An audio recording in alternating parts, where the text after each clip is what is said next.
1870 से लेकर 1914 ईस्वी की अवधि में एशिया और अफ्रीका में उपनिवेशों और बाजारों को लेकर यूरोपीय साम्राज्यवादी शक्तियों के बीच संघर्ष प्रारंभ हुआ।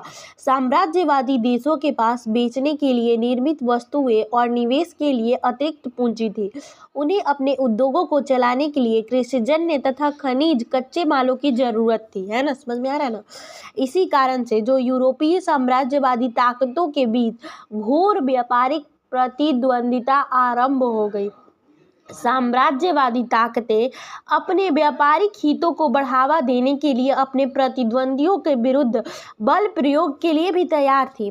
जिन देशों में व्यापारिक घुसपैठ आर्थिक रूप से पिछड़े हुए देशों पर राजनीतिक नियंत्रण से कोई भी साम्राज्यवादी देश अपनी वस्तुओं और पूंजी के लिए सुरक्षित बाजार तथा कच्चे मालों का स्रोत प्राप्त करने एवं प्रतिद्वंदियों की अलग रखने में समर्थ हो जाते थे।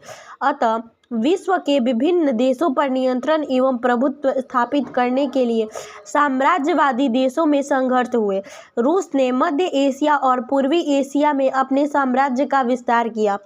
तुर्की पश्चिमी एशिया और ईरान पर नियंत्रण स्थापित करने के लिए इंग्लैंड, जर्मनी और रूस के बीच संघर्ष हुआ।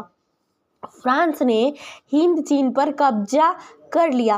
थाईलैंड और उत्तरी बर्मा को लेकर इंग्लैंड और फ्रांस के बीच प्रतिद्वंदिता हुई। 1898 ईस्वी में अमेरिका ने हवाई और फिलीपींस को जीत लिया। 1905 ईस्वी में जापान ने कोरिया पर कब्जा कर लिया और चीनी साम्राज्य के विभिन्न क्षेत्रों पर नियंत्रण कर लिया। 1895 ईस्वी में विभिन्न शक्तियों के बीच प्रतिद्वंदिता हुई। संसार के औपनिवेशिक विभाजन में सबसे बड़ा हिस्सा इंग्लैंड को मिला था, इसलिए उसे चारों तरफ प्रतिद्वंदियों का सामना करना पड़ा। इंग्लैंड के हितों एवं महत्वाकांक्षाओं का टकराव फ्रांस, जर्मनी और रूस के हितों तथा महत्वाकांक्षाओं से हुआ।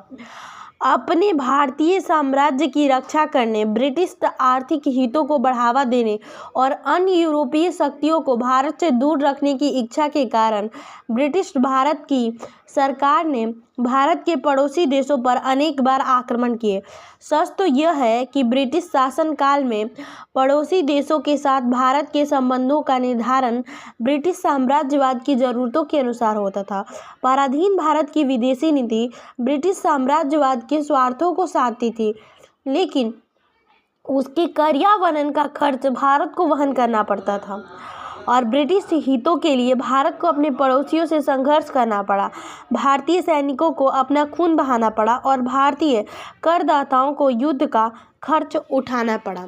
तो अगले वीडियो में हम पढ़ेंगे पारस के साथ भारत का संबंध। फारस हिंदी में बोला गया है, लेकिन वो इंग्लिश में पर्सिया होता है, तो आप समझ पाएंगे। Okay, thank you.